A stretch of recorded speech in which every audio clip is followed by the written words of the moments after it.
మా మీడియా మిత్రులందరికీ హృదయపూర్వక ధన్యవాదాలు. నేను ఇక్కడికి రావడానికి ముఖ్య కారణం నాకు జరిగినటువంటి అన్యాయాన్ని ప్రజలకి, మీడియాకి చెప్పుకోవడానికి కోసం ఇక్కడికొచ్చినాను. ముఖ్యంగా నా పేరు కొండూరు మురళి, మురళి అండ్ మరియు ఆనంద్ బాబు. మేమిద్దరం కలిసి ఒక పార్వతి ఇద్దరు దేవదాసులు సినిమా కోసం 2,00,00,000 రూపాయలను రుణంగా మాశ్వతి ప్రొడక్షన్స్‌లో పెట్టుబడి పెట్టినాము. ఆయన ఆ సినిమాని నిర్ణీత సమయంలో కంప్లీట్ చేయక, తిరిగి మా డబ్బులు మాకు ఇవ్వక 12 సెప్టెంబర్ 2024న మాకు ఫుల్ సెటిల్మెంట్ అగ్రీమెంట్ చేసినాడు. కాపీరైట్స్ కానీ, ఇంటలెక్చువల్ ప్రాపర్టీస్‌తో కలిపి అండ్ ఆల్ రైట్స్‌తో పాటు మాకు సెటిల్మెంట్ అగ్రీమెంట్ చేసినాడు. ఆ తర్వాత నుంచి మేము ఆ సినిమా కంప్లీట్ చేసేదానికి, రిలీజ్ చేసేదానికి డబ్బులను ఖర్చు పెట్టుకుంటూ షూటింగ్ చేసుకోవడానికి అన్నీ కూడా రెడీ చేసుకుంటూ వస్తూ ఉన్నాము.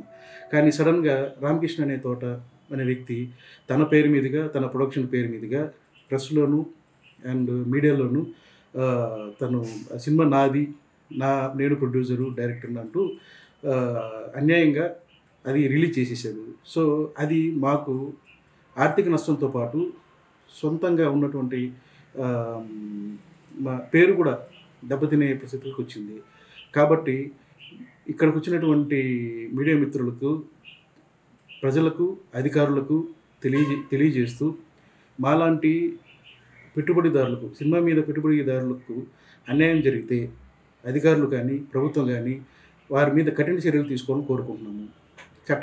చట్టం మేము కూడా రామకృష్ణ తోట మీద చట్టపరమైన చర్యలు కూడా తీసుకునేదానికి ముందుకెళ్తున్నాము. కాబట్టి మా మీడియా మిత్రులకు తెలియజేయడం విధంగా ఇలాంటి విషయాన్ని ప్రెస్ ద్వారా అధికారులకు, ప్రజలకు తీసుకెళ్ళవలసిందిగా కోరుకుంటున్నాము. సో ధన్యవాదాలు.